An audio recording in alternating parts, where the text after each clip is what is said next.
बस एक बात सीखो, गंदे विचार खत्म हो जाएंगे। नमस्कार दोस्तों, पुश पॉसिबल यूट्यूब चैनल में आपका दिल से स्वागत है। भिक्षु हर दिन तथागत से कहता, मैंने मन को जीत लिया है, अब यह मुझे विचलित नहीं कर सकता। तो एक दिन गौतम बुद्ध ने कहा, ठीक है, तुम दक्षिण दिशा में भिक्षा मांगने जाओ, यही तुम्हारी आखिरी चुनौती है। फिर अगले दिन ही भिक्षु ने व्याकुल होकर कहा, मुझसे बड़ी गलती हुई, लेकिन अब मैं दोबारा उस दिशा में भिक्षा मांगने नहीं जाऊंगा। यह कहानी शुरू होती है जब एक बड़े प्रदेश का राजकुमार अपना राजमहल सब कुछ त्याग कर बौद्ध संघ में शामिल हुआ। शुरुआती दिनों में नए भिक्षु ध्यान करना सीखते, इसके साथ साथ गौतम बुद्ध उन्हें भिक्षा मांगने भेजते ताकि भिक्षुओं का अहम कमजोर हो और उनका व्यवहार विनम्र हो जाए। संघ में आने के कुछ समय पश्चात राजकुमार भी भिक्षाटन पर जाने लगा। शुरू में सब ठीक था, लेकिन कुछ ही दिनों में घटना घटी जिस कारण राजकुमार विचलित हो गया और उसने भिक्षाटन पर जाने से मना कर दिया। भिक्षाटन का नियम था कि भिक्षु केवल 2 घरों में भिक्षा मांगते और नहीं मिलती तो आश्रम वापस आकर जल ग्रहण करते। एक बार राजकुमार भिक्षु नगर में भिक्षा मांगने निकला और दुस्सहयोग से भिक्षा नहीं मिली। शुरू में राजकुमार भिक्षु को निराशा हुई, लेकिन कुछ ही पलों में उसका मन शांत हो गया, जैसे कुछ हुआ ही ना हो। बिना प्रयास के आज भिक्षु बड़ा प्रसन्न था। उसने लौटकर गौतम बुद्ध से कहा, आज मुझे भिक्षा प्राप्त नहीं हुई, लेकिन मेरा मन शांत है, न किसी विचार ने मुझे परेशान किया। गौतम बुद्ध भिक्षु की सारी भावनाएं समझ रहे थे। तथागत ने कहा, अच्छी बात है, अब तुम कल महल की तरफ भिक्षा मांगने जाना। भिक्षु ने आज्ञा का पालन किया और अगले दिन भिक्षा मांगने निकल गया। कुछ देर बाद जब भिक्षु महल के आगे से गुजरा तो उसे अपना महल याद आ गया कि कैसे वह ऐशो आराम का जीवन जीता था। भिक्षु ने सोचा, महल में खाने को स्वादिष्ट पकवान मिलते और सेवा करने को कई नौकर होते और सभी प्रकार के सुख मिलते। ऐसा सोचते सोचते भिक्षु के मन में इच्छा हुई कि आज बढ़िया भोजन मिल जाए। तभी भिक्षु सचेत हो गया कि यह सब अतीत की स्मृतियां हैं और मैं केवल इन्हें देख रहा हूँ। पुरानी यादों के ताजा होने से मन में कुछ इच्छाएं प्रकट हो रही है, यह भी मैं केवल देख रहा हूँ। अगर मैं इन शारीरिक इच्छाओं को पूरी करने की लालसा रखूं तो मैं मन की शांत और यह जागृत अवस्था खो दूंगा। भिक्षु ने महसूस किया कि जब जब हम स्वयं को 2 कदम आगे ले जाते हैं, चेतना का स्तर ऊपर उठाते हैं, तब तब मन इस प्रकार के खेल खेलता है। जब हम मन को शांत करने लगते हैं, तब मन हमें बेचैन करने की पूरी कोशिश करता है। भिक्षु यह सोचकर बहुत खुश हुआ, क्योंकि आज उसने आत्मचिंतन से मन के बारे में गहरी समझ और सूक्ष्म दृष्टि प्राप्त कर ली। भिक्षु ने आश्रम आकर गौतम बुद्ध को सारी बात बताई और कहा, तथागत, आज मुझे आपकी कृपा से सूक्ष्म दृष्टि प्राप्त हुई। मन हमें बार बार इच्छाओं में उलझाना चाहता है।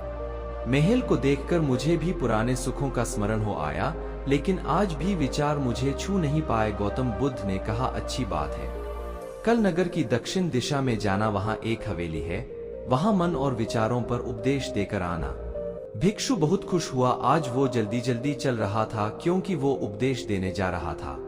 पर दोस्तों, इस बार की यात्रा भिक्षु पर भारी पड़ने वाली थी।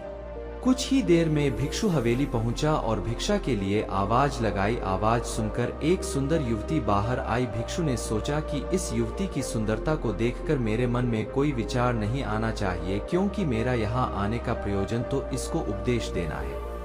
युवती ने भिक्षु को प्रणाम किया और कहा, आइए पहले भोजन ग्रहण कीजिए। भिक्षु ने भोजन किया, फिर सोचा कि उपदेश देने से पहले थोड़ा आराम कर लेता तो अच्छा होता। भिक्षु यह सब सोच ही रहा था।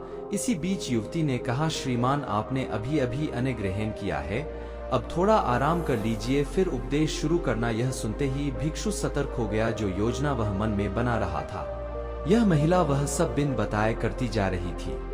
भिक्षु ने सोचा, यह सब संयोग है, यहाँ लोग भोजन के बाद आराम करते होंगे। फिर भिक्षु आराम करने लेट गया और विचार करने लगा कि महिला कितनी समझदार है और इसकी सुंदरता बेजोड़ है। अगर मैं राजकुमार होता तो ऐसी ही स्त्री के साथ विवाह करता। भिक्षु के मन में ऐसे ही कुछ विचार चल रहे थे। इतने में युवती फिर से आई और बोली, अगर आप राजकुमार होते तो मुझे उपदेश कैसे देते? भिक्षु जी, आप तो मुझे उपदेश देने आए थे ना। युवती का इतना कहते ही भिक्षु को स्पष्ट हो गया कि युवती तो मन पढ़ सकती है। भिक्षु घबरा गया और हाथ जोड़कर पूछा, क्या आप मेरा मन पढ़ सकती है? युवती ने कहा, क्षमा कीजिए, ध्यान करते करते मेरा मन शांत हो गया है। इसलिए बड़ी आसानी से मुझे दूसरों के विचार अपने आप महसूस हो जाते हैं, उनकी भावनाएं समझ आ जाती है। जब भिक्षु ने सुना तो उसके पैरों तले जमीन सरक गई। फिर बिना कुछ बोले भिक्षु तत्काल आश्रम की ओर चल पड़ा। रास्ते में चलते हुए भिक्षु का दिमाग फटा जा रहा था, उसकी बेचैनी बढ़ गई थी। भिक्षु खुद को कोसने लगा कि मेरे मन में युवती के लिए ऐसे विचार क्यों आ रहे थे। उसने मेरे बारे में क्या सोचा होगा। अगर यह बात लोगों को पता चलेगी तो लोग भिक्षुओं और संघ के बारे में क्या सोचेंगे। आज भिक्षु बहुत लज्जत महसूस कर रहा था और वह थोड़ी ही देर में आश्रम पहुंच गया। जब भिक्षु गौतम बुद्ध के सामने पहुंचा तो तथागत ने देखा कि उसके चेहरे की रौनक जा चुकी है। दोनों कंधे झुके हुए थे। भिक्षु ने बुद्ध से कहा, अब मैं कभी भिक्षा के लिए नहीं जाऊंगा। तथागत ने कहा, पहले आराम से बैठो, फिर मुझे बताओ कि तुम्हारी चाल में इतनी थकान क्यों है। आज तुम्हारे चेहरे पर तेज की जगह गलानी की भावना क्यों है। भिक्षु ने सारी बात बताई और कहा, मैं सब कुछ जानते हुए भी महिला की सुंदरता के बारे में और अन्य चीजों के बारे में सोच रहा था। मैं मन से पूरी तरह हार गया। अब मैं कभी उस दिशा में नहीं जा पाऊंगा। मैंने बौद्ध संघ का भारी अपमान किया है। गौतम बुद्ध ने कहा, सबसे पहली बात, परेशानी को बढ़ा चढ़ाकर मत सोचो। अगर कुछ बुरा हो जाए तो एकदम से यह मत सोचो कि सब खत्म हो गया। बिना सोचे निष्कर्ष पर मत जाओ। दूसरी बात, ध्यान दो कि कहीं तुम नकारात्मक विचारों के साथ अतिशयोक्ति करने वाले शब्दों का प्रयोग तो नहीं कर रहे, जैसे मैं हमेशा हारता हूँ, जीवन में कुछ नहीं बचा, मैं मन से पूरी तरह हार गया, मेरे साथ कोई नहीं है। क्योंकि ऐसा करने से मन अति भावुक और विचलित हो जाता है और नकारात्मक विचारों के चक्र में फंसा रहता है। तथागत के शब्दों से राजकुमार भिक्षु के मन को सांत्वना मिली। भिक्षु ने पूछा, अगर मैंने अपने मन को जीत लिया था तो फिर मन ने मुझे परेशान क्यों किया। गौतम बुद्ध ने कहा, सबसे पहले यह समझो कि विचार पैदा कैसे होते हैं। पहले बाहर कुछ हुआ, फिर उस घटना के प्रति अंतर्मन ने प्रतिक्रिया की, इस कारण शरीर में भावना या सनसनी पैदा हुई। फिर इस सेंसेशन या फीलिंग के प्रति तुम्हारे सचेत मन ने यानी कॉन्शियस माइंड ने प्रतिक्रिया की। इस आखिरी स्टेप को हम विचार कहते हैं। भिक्षु ने पूछा, हमको परेशान करने की विचारों में इतनी शक्ति आती कहां से है। गौतम बुद्ध कहते हैं कि हम खुद विचारों को यह शक्ति प्रदान करते हैं। जब आप जजमेंट और सही गलत के टैग लगाकर विचारों को देखते हो तो उनके प्रति रिएक्ट करने लगते। एक विचार के साथ अन्य विचार भी सोचने लगते। जब तक आप खुद को जज करोगे तब तक मन आपको नीचा दिखाकर हावी होता रहेगा। भिक्षु ने पूछा, फिर मन शांत कैसे होगा। गौतम बुद्ध ने कहा, अगर विचार है तो शरीर में भावना भी महसूस हो रही है, क्योंकि हर विचार भावना के साथ प्रकट होता है।